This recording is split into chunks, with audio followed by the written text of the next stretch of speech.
Hey, it's Andrew here. Welcome back to the channel where we talk about Social Security changes, the next two stimulus packages, and daily news updates as well. Joe Manchin said yes, and he wants to approve two more stimulus packages, but he wants to do it on his terms. Now, President Biden had set a soft deadline of June 7th to get a deal done with Republicans, but Joe Manchin is forcing his hand, and this is going to have a massive impact on payment dates for the next potential round of direct stimulus payments, including a potential fourth stimulus check, Social Security stimulus, and Social Security benefit increases in general. So let's discuss the details in this video. But before we do, don't forget to like this video and subscribe. I also have a second channel, so if you could do me a huge favor, click on the link that's in the description of this video. Go ahead and subscribe to my second channel. I'm going to be giving away a stimulus check on that channel just as a thank you for supporting my work. Now, last week, President Biden set a soft deadline on Republicans of June 7th to work with Democrats on a stimulus package. Otherwise, he insinuated he would move towards budget reconciliation. The question then was, will Joe Manchin help Democrats get a budget reconciliation bill done because they cannot afford to lose a single Democratic vote? Now, Joe Manchin just held an interview where he described his response to Biden's deadline, and he basically said he's not willing to stick to this deadline, and he wants to continue negotiating with Republicans. Now, he went on to explain why and his reasoning as to why he thinks this is the best thing to do. So let's take a look, see what Joe Manchin had to say. He's going to describe why he thinks a bipartisan bill is the best thing to do, and afterwards we're going to discuss how this might affect payment dates for the next round of stimulus, as well as how we think President Biden will respond and when we think these next two stimulus packages will get done. We're about to hear right now from a key Democratic senator whose vote could make or break President Biden's infrastructure plan. We're talking about the West Virginia Senator Joe Manchin. He just spoke to our chief congressional correspondent, Manu Raju, who is on the scene in West Virginia, Morgantown, West Virginia for us. Manu, so what did he tell you? Well, as Democrats are losing patience with these bipartisan talks with the White House between Senate Republicans on a major infrastructure package, one person is not, and that's West Virginia Senator Joe Manchin. He's making clear that he wants these talks to continue with Republicans. He says this is going to take time, and that is much different than the tune we're hearing from Democrats up and down in the House and the Senate, who believe that the talks have essentially reached their final round here, and they want to go on their own, try to pass legislation along straight party lines, a process known as budget reconciliation, significant because they could do it if they're all united, all 50 Democratic senators, without the support of Republicans. But Joe Manchin is just not on board on that idea right now and says talks with Republicans should continue. You know, one of the things that your fellow West Virginia Senator, Shelley Moore Capito, she put on the table, just under $1 trillion, about $250 billion in new spending. Do you think that is going to be good enough for West Virginia? Well, basically, if you look at the infrastructure and all that into it, they're looking at something. There's a jobs portion of that, and there's just traditional infrastructure.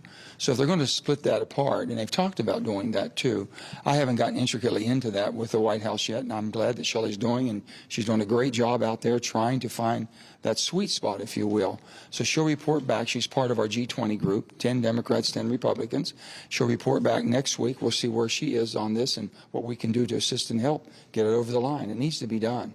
We need to do something in a bipartisan way. We can't continue on these types of projects because we were able to bring everything to fruition working through a bipartisan way. The Republicans didn't get everything they wanted the last time, as you recall. And basically, we're not going to get everything, but we can move forward. And the president has that desire and the urgency to get something big done. I mean, the president did try to move a bit on the issue of infrastructure. He came down to roughly $1 trillion.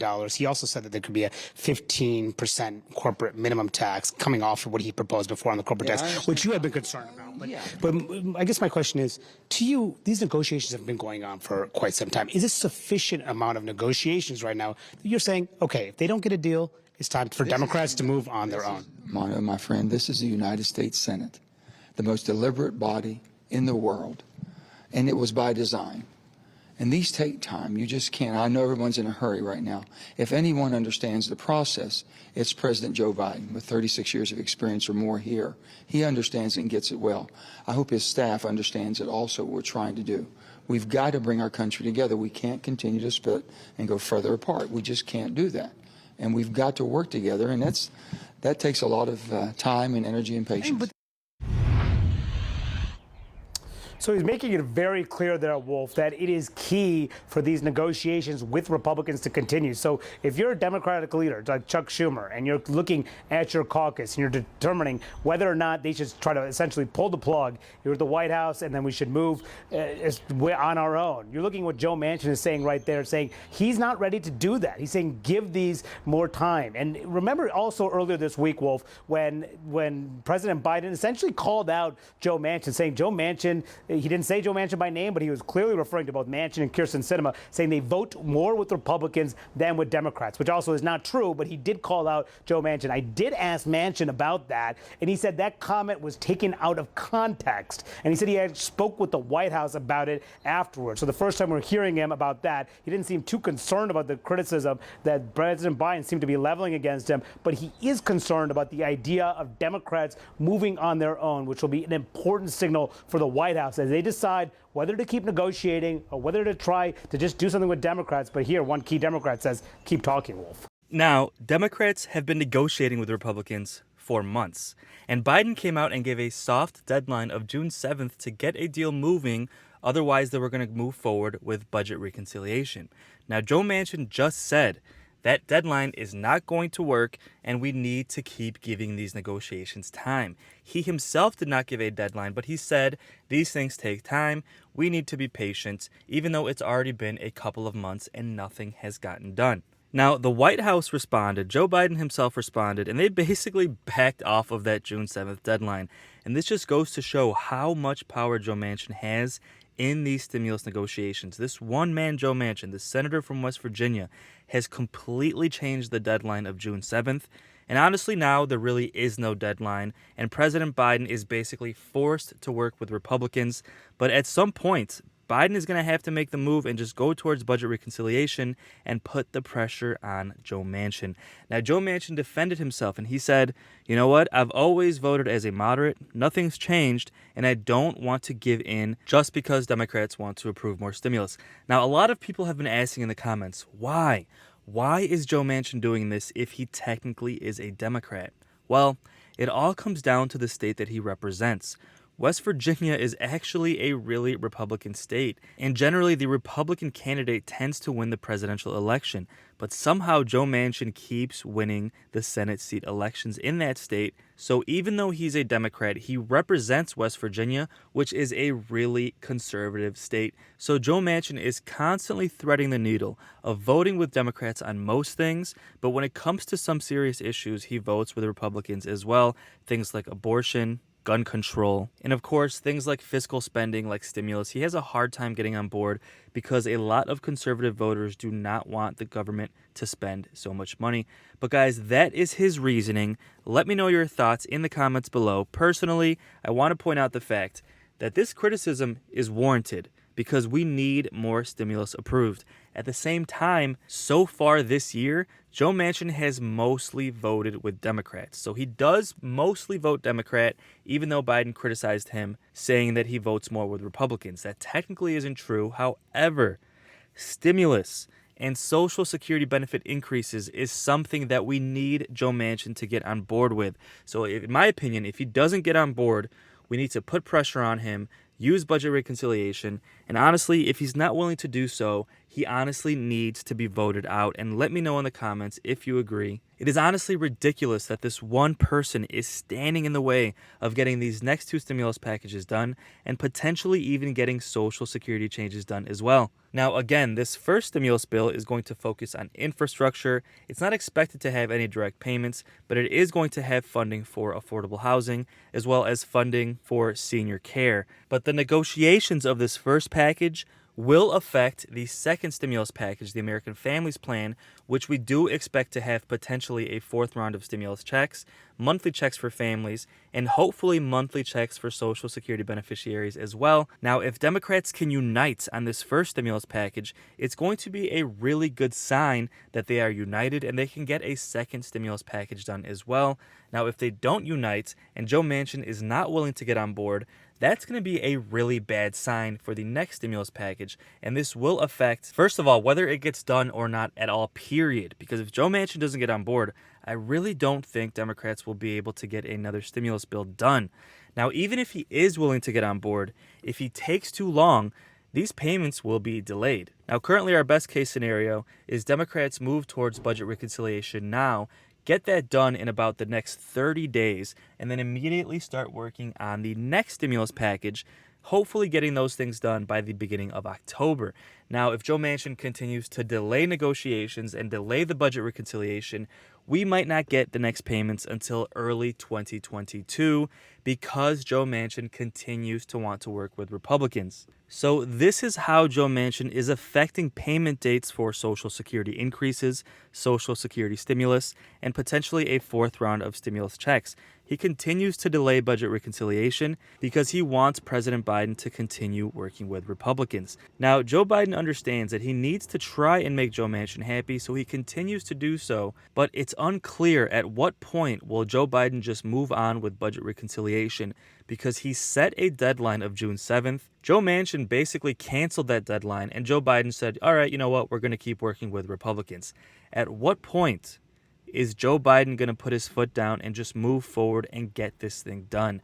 Guys, we'll have to wait and see. But in my opinion, I think Joe Biden will give Republicans a couple more weeks, maybe until the end of June. But I can't imagine Biden letting negotiations run past the 4th of July. That would be completely ridiculous, especially with the people waiting for the next round of stimulus. So we should have a lot of updates in the next couple of weeks, so don't forget to subscribe. I will keep you posted. Now, Brian Williams and his team from MSNBC did a really good job of analyzing Joe Manchin's motives and President Biden's strategy to try and get a deal done, balancing keeping Joe Manchin happy and the fact that we need to get a deal done quickly, also taking into consideration that what happens with stimulus will affect the midterm elections in 2022 and the presidential election in 2024. These stimulus packages will affect whether or not Democrats can maintain control of the Senate. So these negotiations will have major ramifications politically. So I'm going to leave you with a quick analysis from MSNBC on exactly what is going on, and let me know your thoughts in the comments below. So, Lisa, do you care to guess why Biden seems so determined to continuing to pursue bipartisanship? Well, in part because of Joe Manchin, right? There's a real advantage for Biden in continuing to push this, at least to a certain point, because he, even without Republican support, cannot get this legislation through the Senate without the support of these moderate Democrats like Joe Manchin, like Kirsten Sinema, who want to see that he made every possible effort to get some kind of bipartisan legislation. At some point, his patience will run thin. The White House, as we saw in the intro, has sort of pushed back on this idea of a Monday timeline, which was floated earlier this week. But, you know, the president and the administration is facing sort of a new push, a little bit of impatience from their left flank, which is also important. So at some point, these negotiations will end, and, you know, they will either have a bipartisan deal or the White House will go it alone. And try to push something through with Democratic support on reconciliation. A lot of the money in Washington thinks the latter is the more likely outcome here, but he can't get to that point without going through a really robust negotiation process with Republicans. Garrett, back over to you to a point Lisa made. Biden's talking to Republicans tomorrow. His left flank and the demonstrably angry flank of the Democratic Party is getting antsy because it now kind of passes as gospel in Washington that these next 3 months for him could be ball game. And you know how politics works and the obsession with the midterms and then the you know what I mean, with the general election coming up in 2024 before you know it. Yeah, I think that's exactly right. And you look at the things that are coming down the pike for Democrats in Congress, the infrastructure bill, whether or not they can do a deal on police reform, which Tim Scott, the Republican negotiator there, has indicated needs to be settled in June, whether or not there's a deal to be had on changing gun rules in this country, the voting rights package that I've already mentioned. All of these things are teed up for potential success for Democrats and for the administration if they can get there. And I think this goes back to the frustration with Manchin. At least in theory, all of these things are easier to do if you were to get rid of the legislative filibuster. But Manchin's reticence on those issues and on infrastructure tell me that Democrats don't have 50 votes, much less 60. And that's the hardball politics of it here. The coalition for Democrats is incredibly small. The 50 in the Senate gets the press, but they only have a 4-vote margin in the House, too. And all it takes is for a couple of progressive members there to decide they want to throw their weight around just like Joe Manchin does, and then none of this moves. So, yes, time is very short here for Democrats.